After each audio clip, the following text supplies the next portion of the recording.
গিটারের শব্দ মিশে যায় বাতাসে, মিষ্টি ধ্বনি চারপাশে ছড়িয়ে গানের সুরের সাথে মিলে যায়। সকলে পুলের পাশের বেঞ্চগুলোতে বসে আছে।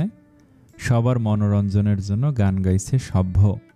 গল্পটা তোমার আমার, মিষ্টি হাও ছুঁয়ে যাবার মতো ভালোবাসার। তুমি যদি হও মেঘের খেলা, আমি তোমার ওই আকাশ মেলা। আমি যদি হয় গান শোনো, তুমি আমার গানের সুরের বন্ধন। তুমিতে আমারই জান, তুমি ছাড়া আমি যে নাই হায়। তুমি আমার জীবন আর মরণ, তুমি ছাড়া এই জীবন ছলন। অভ্র ফোনে কাজ করতে করতে সেখানে আসে। সকলকে একসাথে বসে এতটা ধ্যান সহকারে গান শুনতে দেখে বিরক্ত হয়। কারো কি আর কোনো কাজকাম নেই? সবাইকে এড়িয়ে যেতে নেয়, কিন্তু মায়ের ডাক পড়ে। মা উঠে আসে অভ্রর কাছে। কোথায় যাচ্ছিস?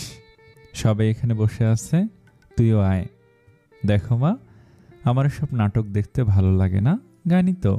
এখানে এত আগ্রহ দেখানোর কি হলো?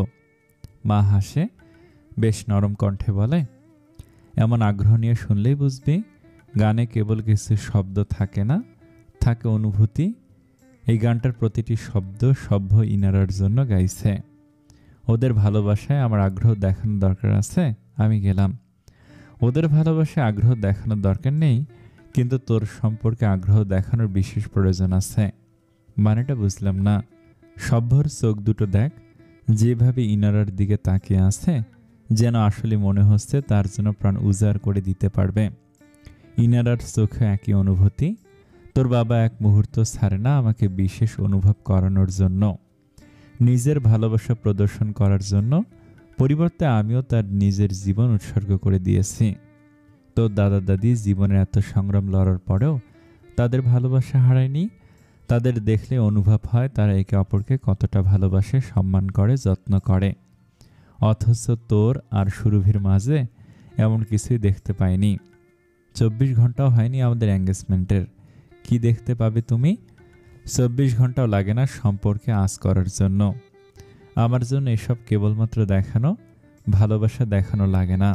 হয়তো তোর জন্য, কিন্তু এক সম্পর্কে তুই আর একা নেই রে বাবা। মা অভ্রর কাঁধে হাত রেখে বলে, অভিজ্ঞতা থেকে বলছি, মেয়েদের জীবনের সবচেয়ে সুন্দর জিনিসটা কি জানিস? তার জীবনসঙ্গীর কাছ থেকে পাওয়া মিষ্টি অনুভূতি।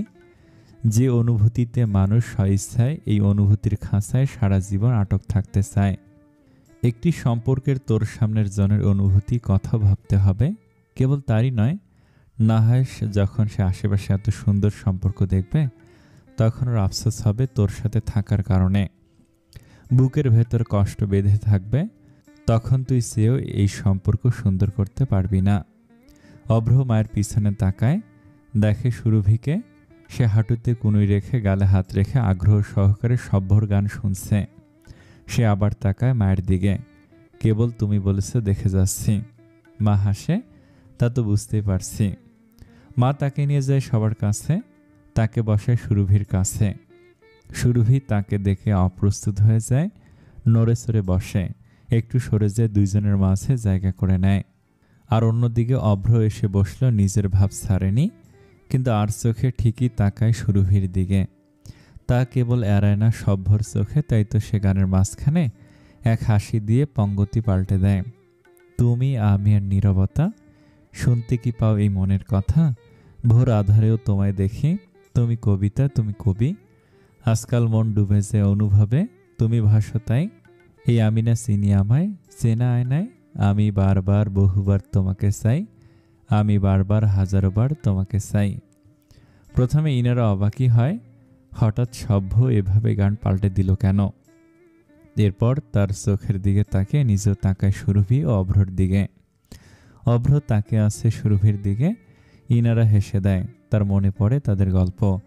সভ্য এভাবেই তার দিকে চেয়ে থাকত, কিন্তু বোকা সে, কখনো তার মনের কথা বুঝতেই পারেনি। কিন্তু অবশেষে তাদের ভালোবাসার সুখময় সমাপ্তি তো এলো। ইনারা প্রশান্তির এক উষ্ণ নিঃশ্বাস মেশায় বাতাসে। রেশমি অন্য স্থান থেকে উঠে এসে বসে অভ্র ও সুরভির মাঝে। সে অভ্রর দিকে তাকিয়ে ঢং করে বলে, আপনি অভ্র তাই না? আপনার নিউজে মাঝে মধ্যে দেখেছি, আপনি মোবাইল থেকে সামনাসামনি বেশি হ্যান্ডসাম। বাই দ্য ওয়ে, আমি রেশমিকা, আমার নাম নিশ্চয়ই শুনেছেন। ফিল্ম ইন্ডাস্ট্রিতে অনেক বড় নাম আছে। সে তার পিছনের চুলগুলো ঢং করে সামনে এনে হাত বাড়ায় অভ্রর সাথে মেলানোর জন্য। অভ্র মুখটা কুঁচকে বলে, আপনার নাম প্রথমবার শুনেছি। সম্ভবত আপনি নিজেকে যত বড় নায়িকা মনে করেন ততটা নয়। নাও এক্সকিউজ মি, আমার একটু কাজ আছে। সে হাত না মিলে উঠে গেল। রেশমি চোখ মুখ কুঁচকে রাগী স্বরে বলে, এই লোক নিজেকে ভাবেটা কি? আবার সুরভির দিকে তাকে বলে, তুমি এই অ্যারোগ্যান্ট লোক ছাড়া আর কাউকে পাওনি? সুরভি কেবল হাসে।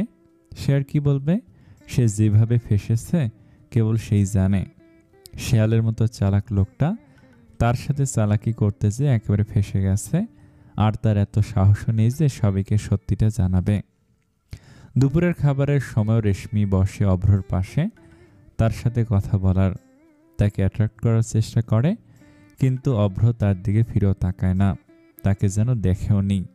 কিছুক্ষণ পর দুপুরের খাবার শেষে আবার ইনারা সহ সুরভি ও রেশমি দেখা করে আগের রুমেই। ইনারা বলে, তাহলে ভাইয়া তোকে পাত্তা দেয়নি? মানে সে কি পাস? সেখানে তাদের আর সুরভির পরিবার ছিল। সে তো এত পাগল হবে না যে নিজের ইমেজ নষ্ট করবে। তোর প্ল্যানটাই ছিল ফালতু, না হলে আমার মতো ফেমাস হট অ্যান্ড প্রিটি মেয়েকে সে কিভাবে ইগনোর করতে পারে? হয়তো নিজের ইমেজ বাঁচানোর জন্য, না হলে আসলেই তার চরিত্র অনেক ভালো। তোর কাছে কোনো প্ল্যান থাকলে বল। সুরভি, তুমি জলদি করে অভ্রকে ফোন করে বলো রুমে আসতে, তোমার জরুরি কথা আছে। আমার আবার কি কথা আছে? আরে বাবা, আমার প্ল্যান কাজ করবে এখন। আমি রুমে একা থাকলে তো নিজের আসল রূপ দেখিয়ে দিবে। তোমরা ব্যালকনিতে লুকিয়ে থেকে কেবল কাণ্ড দেখো। সুরভি তার ফোন হাতে নিয়ে একবার ভাবে, যদি অভ্র জানে তার এই পরিকল্পনার ব্যাপারে, তার কি অবস্থা করতে পারে। ভেবে একবার ফোন রাখতে যে আবার ভাবে, এই সুযোগে যদি অভ্রর পিছু না ছুটাতে পারে তাহলে কতদিন এই নাটকে পড়ে থাকতে হবে কে জানে। সে কল দেয় অভ্রকে। হ্যালো, আসসালামু আলাইকুম। ওয়ালাইকুম আসসালাম। হঠাৎ আমাকে মনে করা হলো কিভাবে? আপনার সাথে একটু কথা আছে, রুমে আসতে পারবেন? বাহ, এঙ্গেজমেন্টের পর দেখি আমার কথা তোমার একটু বেশি মনে পড়ছে। এমন কিছু না, দ্রুত একটু রুমে আসুন, জরুরি কথা আছে। সব ঠিক আছে তো? আসলে বুঝবেন, বলে ফোন রেখে নিঃশ্বাস নেয়। কিছুক্ষণের মধ্যেই দরজায় নক পড়ে। রেশমি যে খোলে দরজাটি। সুরভি ও ইনারা পরিকল্পনা অনুযায়ী লুকানো বারান্দায় তারা কান পেতে শুনছে। সুরভি মৃদু স্বরে ইনারাকে বলে, উনি আমার মিথ্যে ধরতে পারলে আমাকে রেহাই দিবে না। আরে ঘাবড়াচ্ছিস কেন? আমি আছি না। ভাই, তুইও জানিস তোর থেকে 10 গুণ বেশি ব্রেন চলে ওনার। তুই যা মাসের পর মাস চেষ্টা করেও মুস্তাককে পরাজিত করতে পারিসনি। সব্য ভাইয়া তোর সাথে থাকা সত্ত্বেও আর উনি একদিনে তার খেলা শেষ করে দিল। কতটা চালাক সে বুঝ। সে জানলে আমার হাতে তোরও ক্লাস লাগবে। ভাই, ভয় দেখাইস না, আগে দেখতে থাক কি হয়। অভ্র রেশমিকে জিজ্ঞেস করে, সুরভি কোথায়? ও আমাকে ডেকেছিল। সুরভি? ও তো কিছুক্ষণ আগেই চলে গেল। আমাকে ডেকে চলে গেল? কপাল কুঁচকে নেয় অভ্র। আচ্ছা, আমি চলে যাচ্ছি, ওকে আসলে জানিও আমি এসেছিলাম। রেশমি অভ্রর হাত ধরে বলে, আহা সুরভি নেই তো কি হয়েছে, আমি তো আছি। এক্সকিউজ মি, দেখেন এখন আশেপাশে আর কেউ নেই, তাই এমন সাধু সাজার ভান করার প্রয়োজন নেই। আপনি এখানে সুরভির কাছে যে কাজে এসেছেন তা আমিও পূরণ করতে পারি। ওর সাথে কেবল কথা বলতে এসেছিলাম। সে বিরক্ত হয়ে হাত সরিয়ে নেয়। হ্যাঁ, অবশ্যই একটা ছেলে একটা মেয়ের রুমে কেবল কথা বলতে আসে যখন সে একা থাকে। আপনি বলবেন আর আমি মেনে নেব? সুরভি হতবাক হয়ে ইনারাকে বলে, এই মেয়ে কি বলে? আমিও তো অবাক, অতিরিক্ত করে ফেলেছে ও। অভ্রর রাগে চোয়াল শক্ত হয়ে যায়, চোখও হয় সরু। তার চোখ দেখে রেশমি একটু ভয় পায়। অভ্র এক পা পিছিয়ে আসতেই সে পিছিয়ে যায়। অভ্র ভারী কণ্ঠে বলে, আমি এখানে আমার পরিবারের সাথে আছি বলে আপনাকে ছেড়ে দিচ্ছি, না হয় আপনার সাহসের জন্য উচিত শিক্ষা পেতেন। আপনার সাহস কি করে হলো সুরভিকে নিয়ে এত জঘন্য জিনিস মাথায় আনার? এক মেয়ে হয়ে অন্য মেয়েকে নিয়ে এত খারাপ বলার আগে এতটুকু ভাববেন অন্য 10 জন আপনাকে নিয়েও একই কথা বলবে। আর আমার জানা মতে একটি মেয়ের কাছে তার সম্মানের থেকে বেশি আর কিছু নেই, তার জীবনও না। আর একটা উপদেশ দিচ্ছি, নিজেকে এভাবে মানুষের সামনে ছোট করলে মানুষও তোমাকে ছোট করেই দেখবে, ছোট করেই ভাববে। তুমি সুরভির বান্ধবী, তাই ছোট বোন ভেবে আমি আজকে কথাটা ভুলে যাচ্ছি, বলে সে বন্ধ করে দেয় দরজা এবং চলে যায়। ইনারা প্রথমে অবাক হয়, কিন্তু পরের মুহূর্তে তার ঠোঁটের কোণে হাসি ফুটে ওঠে। অভ্র ভাইয়া তো হাই মার্কে পাশ করে গেল। সে দৌড়ে রেশমির কাছে যে বলে, তুই ঠিক আছিস? সরি দোস্ত, আমার জন্য তোর এত কথা শুনতে হলো। রেশমি মাথা নাড়ে, সে বলে, আমি বুঝিনি যে কেউ আমাকে এত কথা শোনানোর পরও আমার হ্যাপি লাগবে। বিশেষ করে আমরা যে ইন্ডাস্ট্রিতে আছি সেখানে থাকার পর এমন মানুষ আছে ভেবেই ভালো লাগছে। আর শেষে যখন উনি আমাকে বোন বলল তখন আমার অন্যরকমই ফিল হয়েছে। সত্যি তাদের পরিবার যেভাবে তাদেরকে শিক্ষা দিয়েছে তা আসলে প্রশংসনীয়। তুমি আর সুরভি দুজনে অনেক লাকি। সে একপাশে ঝুঁকে ব্যালকনির দরজায় দাঁড়ানো সুরভিকে দেখে বলে, সুরভি তুমি আসলে ভাগ্যবান। আর সরি সেই কথাগুলো বলার জন্য, আমি কেবল পরীক্ষা নিচ্ছিলাম। সুরভি ঠোঁটে হাসি আঁকে। যখন রেশমি আবার ইনারার সাথে কথা বলতে শুরু করে তখন আবার তার ঠোঁটের হাসি মলিন হয়। সে পিছনে ফিরে ব্যালকনিতে যায়। তার বারান্দা থেকে বাগান দেখা যায়। সে দেখতে পায় অভ্র বের হচ্ছে। তার পিছন দিকটা দেখা যায়। সে সরে যায়, লুকিয়ে পড়ে। আবার আড়াল করে দেখে অভ্রকে। সে বড্ড অবাক হয় অভ্রর এই দিক দেখে। বিশেষ করে তার বিপরীতে এমন কথা শুনে অভ্রর ভরকে যাওয়াটা সে হজম করতে পারছে না। এই অভ্রর এই দিক আগে কখনো সে দেখেনি। সে কি অভ্রকে খুব জলদি বিচার করে ফেলেছিল? কোনটা অভ্রর আসল দিক, যে তার স্বার্থ পূরণের জন্য যে কোনো সীমা পার করতে পারে, নাকি আজ যে দেখল যে অন্যের কথাও ভাবতে জানে? সে মাথা নাড়িয়ে কিন্তু এটা বের করে, অভ্র যেমনই হোক কিন্তু তার কি, তাদের এঙ্গেজমেন্টটা আর আসল না? সে ইনারার কাছে যে জিজ্ঞেস করে, তো তৃতীয় পরীক্ষাটা কি? রেশমি বলে, আমার মনে হয় না অভ্রর কথাগুলোর পর আর কোনো পরীক্ষার প্রয়োজন হচ্ছে। সবচেয়ে বড় পরীক্ষা এখনো বাকি। তা হবেই, ইনারা বলে। পরীক্ষাটা কি? সুরভি জিজ্ঞেস করে। ইনারা আড়াআড়ি ভাঁজ করে বলে, সেটা এখন বলা যাবে না, রাতে নিজে জানতে পারবি। সন্ধ্যায় বাহিরে বারবিকিউর আয়োজন করা হয়। সুরভি, ইনারা ও মায়ের জুস তৈরি করছিল, আর বারবিকিউ করছিল সভ্য, বাবা ও দাদাজান। সুরভি বলে, ওনারা তিনজন পুরুষও এত সুন্দর করে রান্না করতে পারে ভেবে অবাক হই। এত কিছু তো আমিও জানি না। বাবা অর্থাৎ তোমাদের দাদাজান ঘরের ছেলেদের প্রতি সবসময় কঠোর ছিলেন। তাদের ঘরের ও বাহিরের সব কাজ শিখিয়েছেন। অভ্র ও সভ্য তো 8 বছরই রান্না পারত। 10 বছরের আগেই ওদের বাহিরে পাঠিয়ে দেওয়া হয়েছিল স্টাডির জন্য। এদিকে আমার ভাই তো 30 বছরে একটা ডিম ভাজি করে এমন ভান করে যে অলিম্পিক জিতে গেছে। ইনারা জিজ্ঞেস করে, আচ্ছা মা, ছোটবেলায় কে বেশি দুষ্টু ছিল? সভ্য। আল্লাহ, যে ঘরে দৌড়াদৌড়ি করতো ওকে সামলে রাখা একটা কঠিন কাজ ছিল। কেবল কথা শুনতো দাদাজান ও অভ্রর। তাহলে উনি কি ছোটবেলা থেকে এমন করা ছিলেন? সুরভি জিজ্ঞেস করে। অভ্রর কথা বলছ? একদম না। ও ছোটবেলা থেকে ঘরে আদর্শ ছেলে ছিল। সবার কথা শুনত, সবার কথা ভাবত, আর নিজের সব দায়িত্ব খুব সহজে পালন করত। এক কথায় পারফেক্ট ছিল। সভ্য ওর পথে চলার চেষ্টা করত। এমনকি অস্ট্রেলিয়ায়ও ক্লাস 5 থেকে ওই ক্লাস মনিটর ও হেড বয় ছিল। গ্রাজুয়েশন শেষ করে দেশে এসে ওকে নর্মাল দেখেছিলাম। ও আমাদের কোম্পানি সামলেছে 1 বছর। তারপর কি হলো জানি না, হঠাৎ করে ওর পলিটিক্সে ঢুকলো আর পাল্টে গেল। কখনো জিজ্ঞেস করেননি? করেছিলাম, বলেনি। হয়তো ওর এতটা কাছের হতে পারেনি যে ও আমাকে নিজের মনের কথা বলবে। এ তো দোষ না। আমার 2 ছেলেকে এত জলদি বিদেশে পাঠিয়ে দিয়েছিলাম। দোষটা আমারও ছিল। এত ছোট বয়সে নিজের বাচ্চাদের দূর করা উচিত হয়নি। ছোট বয়সে এত দায়িত্ব তারা কিভাবে সামলাবে আমার ভাবা উচিত ছিল। কিন্তু ভালো বউ হওয়ার জন্য ভালো মা হওয়ার কথা ভুলে গিয়েছিলাম। তারই শাস্তি পেয়েছি।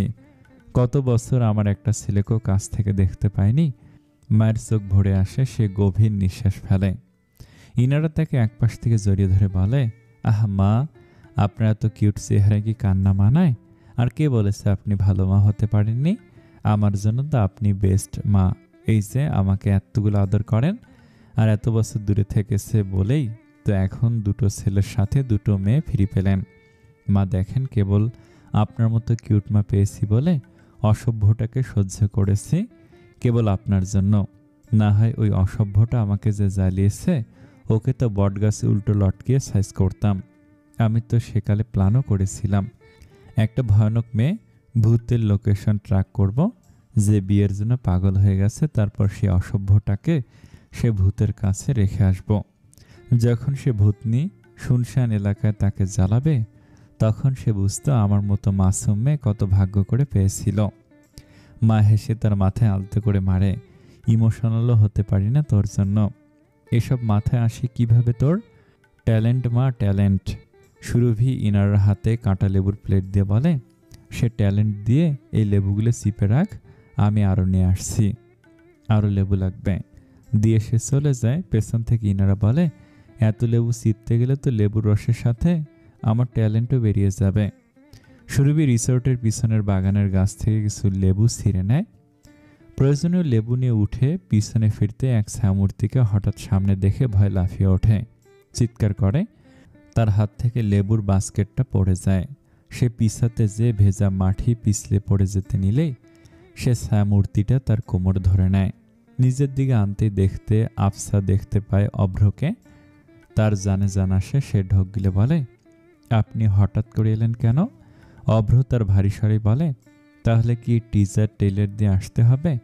তুমি আমাকে আসতে বলে সারাদিন ছিলে কোথায়, আর ফোন ধরনি কেন?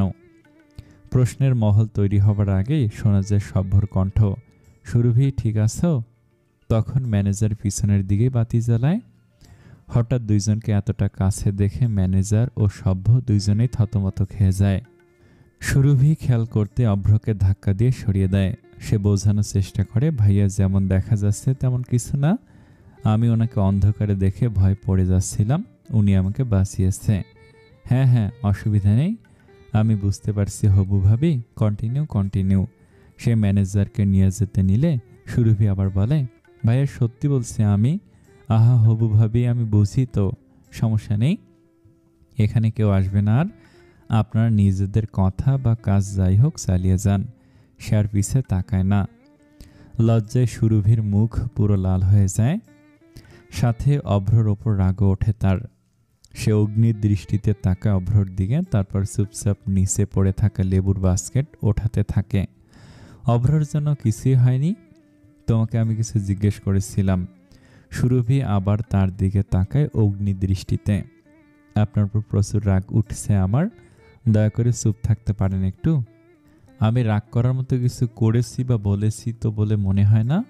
সুরভি মেজাজ খারাপ করে বলে, সভ্য ভাইয়া কি মনে করবে? তুমি না বললে আমি তোমাকে বাঁচিয়েছি, তারপর তো দূরে সরবেন? কৃতজ্ঞতা বলতে একটা শব্দ আছে। সুরভি বাস্কেট সেখানে রেখে রাগে হনহনিয়ে অভ্রর সামনে দাঁড়ায়। আপনার প্রতি কৃতজ্ঞ হব, আপনি আমার জীবনটা এলোমেলো করে দিয়েছেন, আর গতকাল তো মিথ্যা এঙ্গেজমেন্টের নামে এত বড় ভেজালে ফাঁসালেন যে বের হতে পারছি না। আমি পারলে তো আপনাকে আমার লাইফ থেকে ডিলিট করে দিতাম। অভ্র তবু স্বাভাবিকভাবে বলে, হয়েছে, এখন বলো ফোন করে ডেকেছিলে কেন, কি জরুরি কথা ছিল?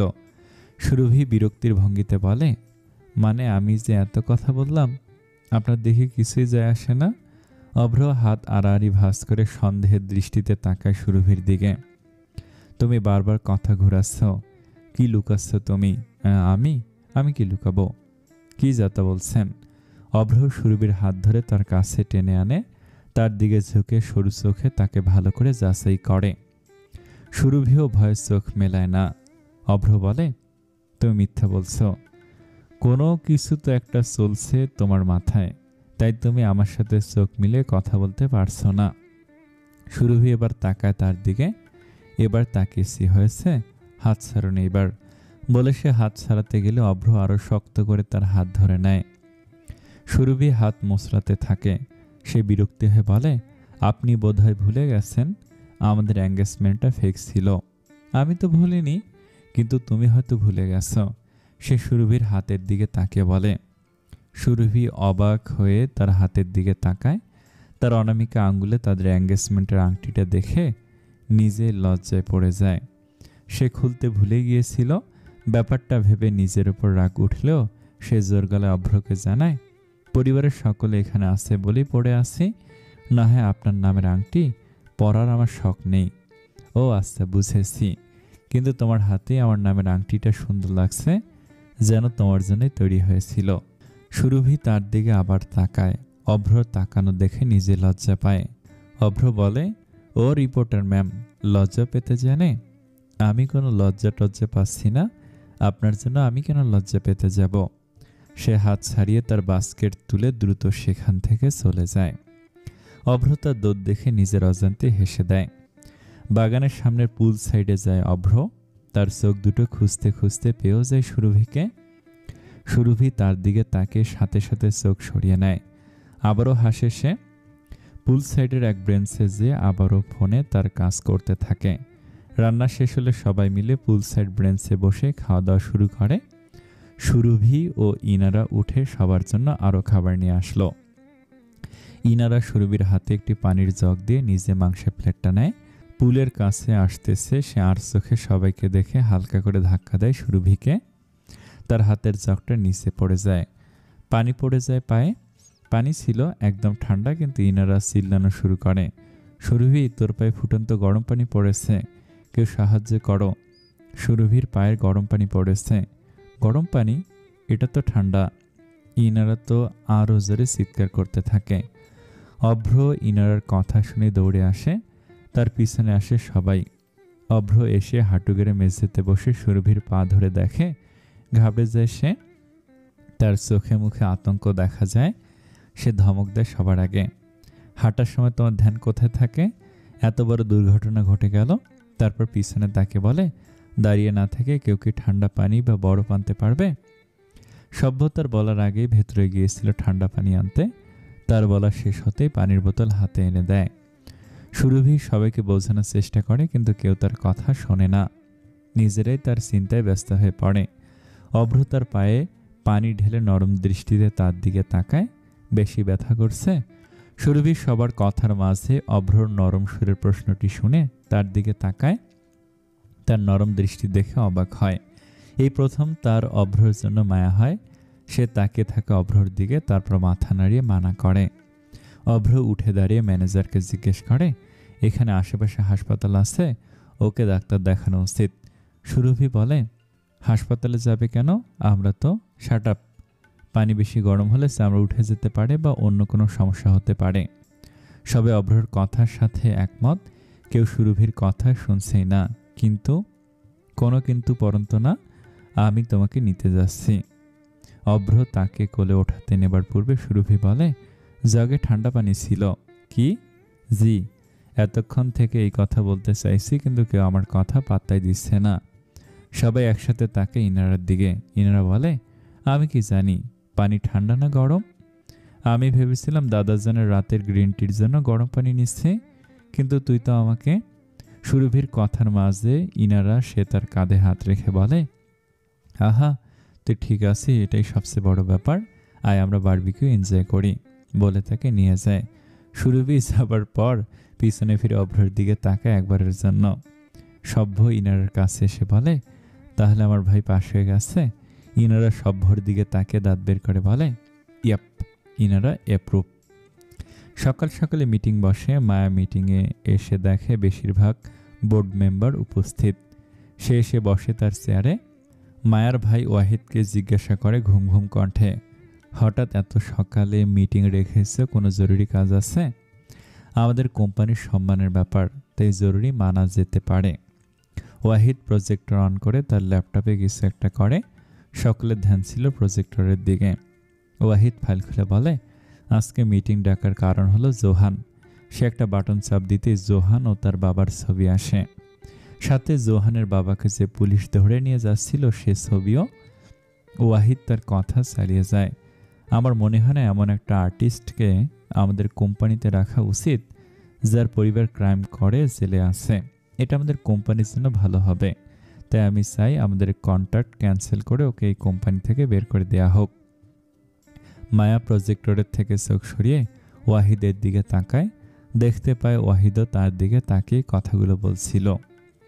ওয়াহিদ মায়ের দিকে তাকিয়ে থেকে জিজ্ঞেস করে, আমি কি ভুল বলেছি মিস মায়া? মায়া তাচ্ছিল্য হাসে। আমার কেন যেন মনে হচ্ছিল এই মিটিংয়ের কারণ জোহানি হবে। তাহলে আমি আশা করছি আপনি নিজেদের ব্যক্তিগত বন্ধুত্বের কারণে আমাদের প্রতিষ্ঠানের সম্মানহানি করবেন না। মায়া চেয়ার থেকে উঠে তার ল্যাপটপ নিয়ে ওয়াহিদের দিকে এগোয়। জোহানকে যখন আমি অ্যাপয়েন্টমেন্ট করি তখন আমি তাকে চিনতামও না। তখন বড় কোনো এজেন্সি তাকে নিতে চাচ্ছিল না, আর যারা নিতে চাচ্ছিল তাকে সে মানা করে দিয়েছে। তাহলে ভাবতে পারেন আমি ওকেই কেন অ্যাপয়েন্ট করলাম।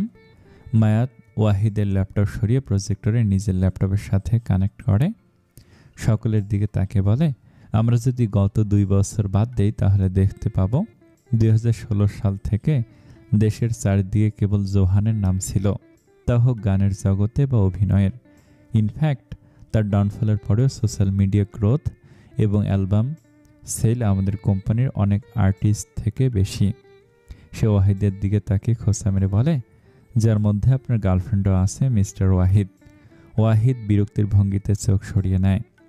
মায়া সকলের উদ্দেশ্যে আবারও বলে, আর আমরা সকলে জানি পঞ্চসুরের মতো ব্র্যান্ড আজ পর্যন্ত হয়নি। তারা লিজেন্ড, তারা এত বছর আগে আলাদা হয়েছে, তবুও তাদের ডিমান্ড আজকালকার যে কোনো সেলিব্রিটি থেকে বেশি। মায়ের বাবা বলেন, কিন্তু ওয়াহিদের কথাটাও ভুল নয়, এটা আমাদের সম্মানের ব্যাপার। আমি যতটুকু জানি জোহান নিজেই তার বাবার ভুলগুলো জগতের সামনে এনেছে। আই নো এখনও অনেকে তার উপর রেগে আছে, কিন্তু আমি নিশ্চিত ওর গান আসলে সব ঠিক হয়ে যাবে। ও ভবিষ্যতে আমাদের এজেন্সির সবচেয়ে বড় আর্টিস্ট হবে। আমরা এত বড় রিস্ক যদি নিতে না চাই তাহলে আমরা সকল বোর্ড মেম্বার ওয়াহিদের সাথে আছি। ওয়াহিদের বাবা তারই পক্ষ নিয়ে কথা বলে, এমনকি সকলে তার পাশে। মায়া জানতে এমন হতো সকলে যে পাল্লা ভারী বেশি সেদিকেই ঝুঁকবে, তবে এতে তার কিছু যায় আসে না, একদম না। সে এসে তার চেয়ার ছেড়ে বলে, ঠিক আছে, তাহলে আজকের পর থেকে কোম্পানির প্রফিট বা লসের দায়িত্ব আপনাদের। এই দায়িত্ব আমাদের নিতে হলে তোমাকে বেতন দিই কেন? কোম্পানির সকল সিদ্ধান্ত নেওয়ার জন্য।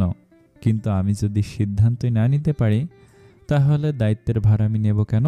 আমার থেকে বেশি আপনারা বুঝলে নিজেরাই কোম্পানি চালান। ওয়েট, তাহলে তো 1 বছরে কোম্পানিটা পথে এসে পড়বে আগের মতো।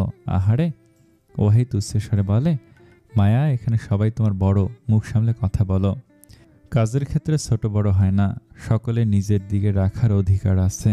তোমরা বড় হয়ে এমন ফালতু সিদ্ধান্ত নিয়ে কোম্পানিটা শেষ করলে, আর এখন যখন আমি এই কোম্পানিকে আবার দাঁড় করিয়েছি, আবার নিজেদের বুদ্ধি ব্যবহার করে আমার সকল পরিশ্রম ভাসাতে যাচ্ছ।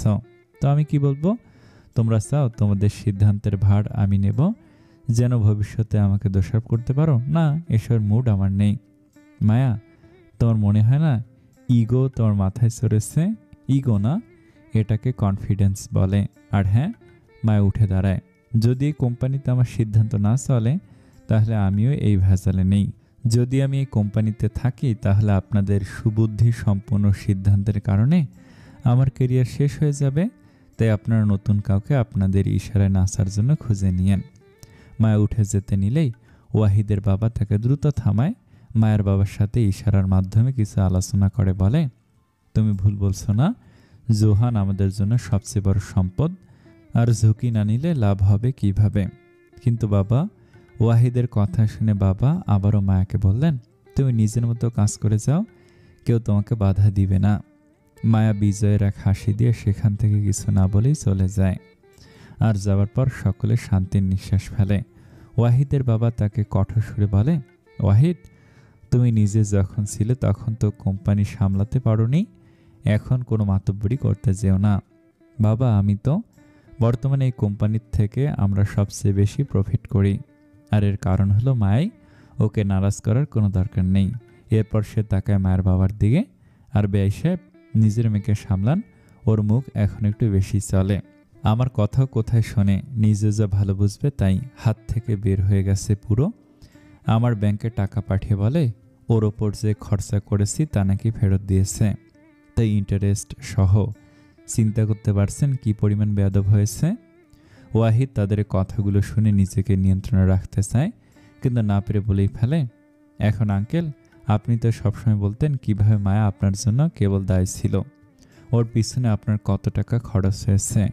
ওর জন্ম না হলেই ভালো হতো, তাই তো ও আপনার দায় শোধ করলো। বাবার ভালোবাসা তো ঠিকভাবে দেননি, তাই টাকা দিয়ে এত সহজে দায় শোধ হয়ে গেল। মায়ার বাবা লজ্জায় পড়ে গেল। সকলের সামনে এই কথা শোনায়। সকলে তার দিকে তাকিয়েছিল। ওয়াহিদকে কিছু বলতেও পারে না সে। তার আদরের বড় মেয়ের দেবর বলে কথা। এর ওপর তাদের কোম্পানির সবচেয়ে বড় শেয়ার হোল্ডার। সকলে বের হচ্ছে রিসোর্ট থেকে, বাসে উঠছিল। ইনারাও ম্যানেজার সহ সকল কর্মীদের ধন্যবাদ জানিয়ে বের হয়। সুরভি তাকে দেখে তার কাছে এসে হাত ধরে। তোকে খুঁজছিলাম। তোর শেষ পরীক্ষা তো নেওয়া হলো না আর? কে বলল নেওয়া হয়নি? নেওয়া হয়ে গেছে। আর অভ্র ভাইয়া সে পরীক্ষাটা 100-তে 200 পেয়েছে, ফুল মার্কস। ইনারার দুলাভাই হওয়ার জন্য পারফেক্ট। কি বলছিস তুই? কখন পরীক্ষা নিলি তুই? আর কি এমন পরীক্ষা নিয়েছিস যে সে 200 পেল? তোকে ভালোবাসার। সুরভি ইনারার কথা শুনে অবাক হয়ে দাঁড়িয়ে যায়। ইনারাও দাঁড়ায়। সুরভি জিজ্ঞেস করে, কখন পরীক্ষা নিলি তুই? গতকাল রাতেই। দেখ, যখন সে রেশমির কাছে তোকে নিয়ে একটা খারাপ কথা শুনতে পারেনি, তখন সে 50 পেয়ে গিয়েছিল। এটা পরীক্ষায় ছিল না, কিন্তু তার তোকে প্রোটেক্ট করাটা আমার মন ছুঁয়ে গেছে। এরপর রাতে যখন তুই কষ্ট পেয়েছিস শুনে অস্থির হয়ে গিয়েছিল, তখন তার যত্ন দেখে আমি তখনই তাকে 100 দিয়ে দিয়েছি। একটা মেয়ে এমন জীবন সাথী চায়, সে তাকে রক্ষা করে, তার কেয়ার করে, তার সাথে লয়াল থাকে। এর ওপর গতকাল তার চোখে স্পষ্ট তোর জন্য ভালোবাসা দেখতে পেয়েছি। তুই যখন ব্যথা পেয়েছিস জেনেছে, তার চোখ দেখে মনে হচ্ছিল ব্যথাটা সে অনুভব করছিল। সভ্যর চোখেও আমার জন্য যে অনুভূতি দেখতে পাই আমি। এবার বুঝেছিস তাকে কেন 200 দিয়েছি? বুঝেছি। আফসোসের সুরে বলে সুরভি। হাঁটতে শুরু করে দেয় আবার। ইনারাও তার হাত ধরে হাঁটতে শুরু করে। তাকে বলে, তোর খুশি হওয়া উচিত না? তোদের সম্পর্কে অ্যাপ্রুভাল দিয়েছি বলে। সুরভি দাঁত বের করে মিথ্যে হাসে। আমি অনেক হ্যাপি দোস্ত। তারা বাসে ওঠে। ইনারা আজ যে বসে সভ্যর কাছে। সুরভিও জানালার পাশে একটি সিট খুঁজে নেয়। বাসে সবার ওঠার পর অভ্র উঠে ফজলু মিয়ার পাশে বসতে নিলে ইনারা বলে ওঠে, সুরভি, এতদিন তোর ফিয়ন্সে সিঙ্গেল থেকেও ফজলু মিয়ার সাথে ঘুরত, এখন মিঙ্গেল হয়েও তার সাথে বসেছে। তোর দেখি এখন ফজলু মিয়ার সাথে সতীন পাততে হবে। সুরভি তার কথা শুনে থতমত খেয়ে যায়। হঠাৎ এই কথা কোত্থেকে আসলো সে বুঝতেই পারছে না। কিছু মুহূর্ত পর বুঝতে পায় অবশ্য। অভ্র যখন তার পাশে এসে বসে, সে ইনারার দিকে তাকাতে ইনারা চোখ টিপে মেরে বুড়ো আঙুল দেখে তাকে অল দ্য বেস্ট জানায়। সুরভি চোখ ছোট করে মেজাজ খারাপ করে তাকায়। ইনারাও কম যায় না, জিহ্বা বের করে তাকে ভেঙিয়ে দেয়। অভ্র তাদের এই কারসাজি দেখে কিছু বুঝে উঠতে পারে না। সে সভ্যকে জিজ্ঞেস করে, কি হচ্ছে? সবে তো শুরু, 1-2 মাস পর আপনি নিজেই বুঝে যাবেন। সুরভি কানে হেডফোন গুঁজে অন্যদিকে মুখ ঘুরিয়ে গান শুনতে থাকে। সভ্য ইনারার দিকে তাকায়। কিছু একটা বলতে যেও চুপ হয়ে যায়। ইনারা তো খেয়াল করে, কি বলতে চাইছো বলো? তেমন কিছু না। তোমার তেমন কিছু না মানে কিছু একটা তো হয়েছেই, বলো। সভ্য মৃদু স্বরে জানায়, গতকাল রাতে আমি সুরভির কণ্ঠ শুনে বাগানের পিছনের দিকে গিয়েছিলাম, মনে আছে? আছে, গত রাতেরই তো ব্যাপার। তো আমি সম্ভবত একটা কথা শুনে নিয়েছিলাম, বুঝতে পারছিলাম না তোমাকে বলা উচিত কি না। দেখো, রাগ করো না, আর চিৎকার তো করবেই না। আমি শুনেছিলাম যে ওদের এঙ্গেজমেন্টটা। ইনারা সভ্যর কথাটা সম্পূর্ণ করে মিথ্যা বলতে চাইছো? সভ্য অবাক হয়ে তাকায় তার দিকে। তুমি কিভাবে জানলে? আমি গতকালই বুঝেছিলাম। সুরভির কথায় আমার গোলমাল লাগছিল। 10 বছরের বেশি হয়েছে আমাদের বন্ধুত্বের। কথার ভাঁজে ওর মাথায় কি চলে তা আমি বুঝবো না? অসম্ভব। তাহলে তুমি কিভাবে ওদের এই খেলায় খেলতে শুরু করলে? আমি ভয় ছিলাম জানলে ওদের ওপর মিসাইল না ছেড়ে দেয়। কারণ বলবো, ইনারা সভ্যর কানের কাছে যে বলে, তোমার ভাই আমার বান্ধবীকে অনেক ভালোবাসে। আমি তার চোখে গতকালই দেখতে পেয়েছি। সভ্য আর চোখে একবার তার ভাই ও সুরভিকে দেখে হাসে।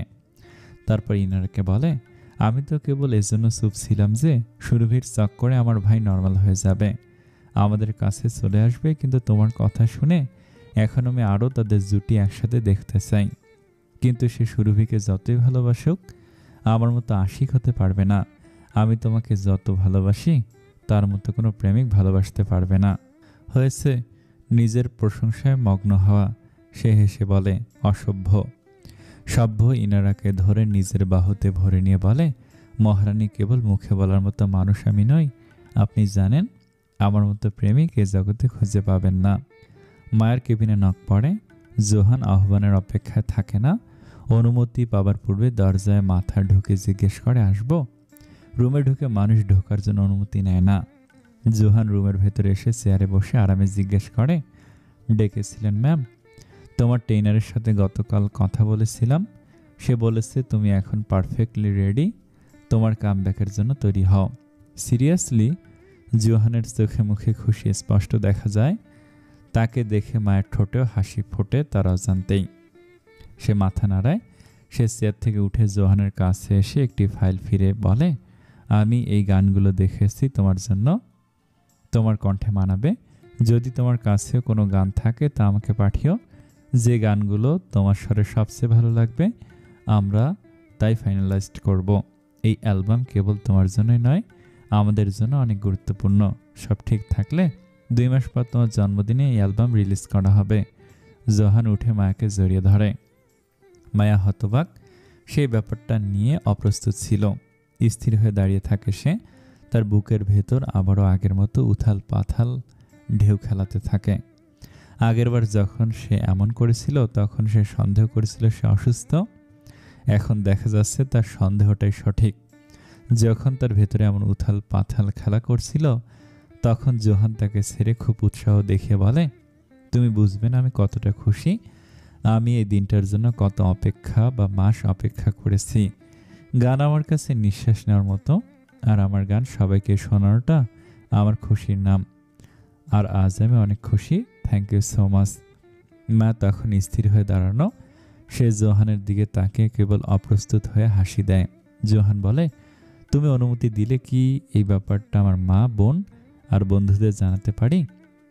মায়া তখনও মুখে কিছু বলে না, হেসে কেবল মাথা নাড়ায়। জোহান দরজা দিয়ে বের হওয়ার পরেই সে গভীর এক নিঃশ্বাস ফেলে চেয়ারে বসে পড়ে। তার বুকের ভিতরে এখনও ধুকপুক ধুকপুক করছে। সে চোখ বন্ধ করে নেয়। এখন আবার তার কি এই রোগে ধরল? জলদি মনে হয় ডাক্তারকে দেখানো দরকার। অভ্র মোবাইলে কাজের মেল দেখছিল। সফরের এক সময় সে তাকায় সুরভির দিকে। সুরভি ঘুমিয়ে পড়েছে। তার মাথা জানলার উপর ঠেকানো দেখে জলদি করে সে সুরভির মাথাটা ধরে তার কাঁধের ওপর রাখে। তাকে ঘুমন্ত অবস্থায় দেখে মৃদু হাসে সে। তার মুখে আসা চুলগুলো আলতো করে সরিয়ে দেয়। ঘুমন্ত অবস্থায় তার আশেপাশে যেন মোহ ছড়িয়ে যায়। তাকে দেখলে মায়া লাগে। কেমন পবিত্র দেখায় তাকে। তাকে এভাবে দেখলে অভ্র কিভাবে যেন তার সব চিন্তা ভুলে যায়। অভ্র সুরভির কান গুজে থাকা হেডফোন একটি নিজের কানে লাগায়। এখনো গান বাজছে তার ফোনে। তোমার পথে পা মিলিয়ে চলা, তোমার হাতটি ধরে বসে থাকা, আমার আকাশে তোমার নামটি লেখা, সাদার আকাশে কালো আফসা বোনা, তোমায় নিয়ে আমার লেখা গানে অযথা কত স্বপ্ন বোনা আছে, আমার হাতের আঙুলের ভাঁজে তোমাকে নিয়ে কত কাব্য রটে, ভুলিনি তো আমি তোমার মুখের হাসি, আমার গাওয়া গানে তোমাকে ভালোবাসি। অভ্র হেসে তার মোবাইলটি পকেটে রেখে দেয়। এক পলক সুরভির দিকে তাকিয়ে আবার দৃষ্টি আটকায় সে মেঘলা আসমানের দিকে। তাদের বাড়িতে পৌঁছায় সকাল 11টার মধ্যে। অভ্র সুরভির হাত ছেড়ে তার মাথাটা আবারও সিটে রেখে তাকে ডেকে তোলে। সুরভির টিম করে চোখ জোড়া খুলে অভ্রকে দেখে। আমি ঘুমিয়ে পড়েছিলাম। তার বলতে, কুম্ভকর্ণ লেডিস ভার্সন তুমি। কতক্ষণ ধরে উঠাচ্ছি। ঘুম থেকে ওঠার নামই নেই। সবে নেমে গেছে আর আমি তোমাকে ওঠাতে ব্যস্ত। তো আপনি আমাকে রেখে চলে যেতেন? হ্যাঁ, যেন সবাই পড়ে আমাকে হাজার প্রশ্ন করে। দেখো, তোমাকে ওয়ার্নিং দিচ্ছি, আমার পরিবারের সামনে এমন ব্যবহার করবে যেন আমরা একে অপরকে অনেক ভালোবাসি, না হলে বুঝে নিও তোমার অবস্থা কি হবে, বলে সে চলে যায়। সুরভির তো অনেক রাগ ওঠে তার ওপর।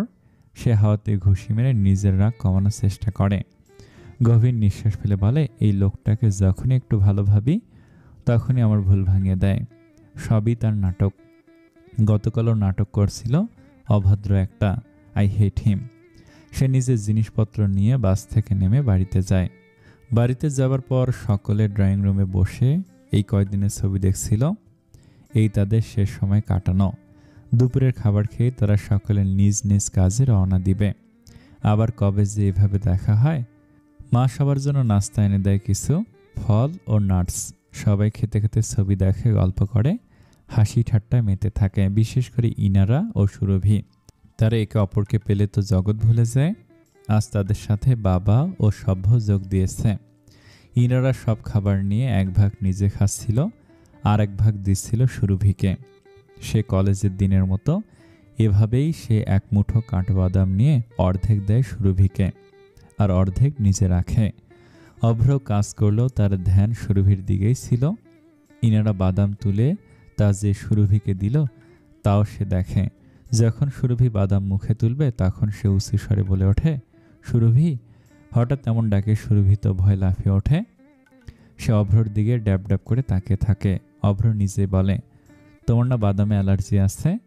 থার্ড ইয়ারে একবার হাসপাতালে ভর্তি হয়ে ভালো লাগেনি? সুরভি তার দিকে আগের মতোই তাকিয়ে থাকে, কেবল এবার তার কপালে ভাঁজ পড়ে। ইনারা সুরভির দিকে তাকায়। তুই হাসপাতালে ভর্তি হয়েছিলি? কোথায়? আমি জানি না তো। সে আবার অভ্রর দিকে তাকে জিজ্ঞেস করে, ভাইয়া আপনি কিভাবে জানেন? অভ্র প্রশ্নটা শুনে তাকায় সুরভির দিকে, তারপর আমতা আমতা করে উত্তর দেয়, সুরভি বলেছিল। এই শুনে তো ইনারা খেপে যায়। সে অভিমানী সুরে বলে, তুই আমাকে ব্যাপারটা জানাসনি, অথচ এই কমাসে অভ্র ভাইয়াকে জানিয়ে দিলি? কাটটি তোর সাথে।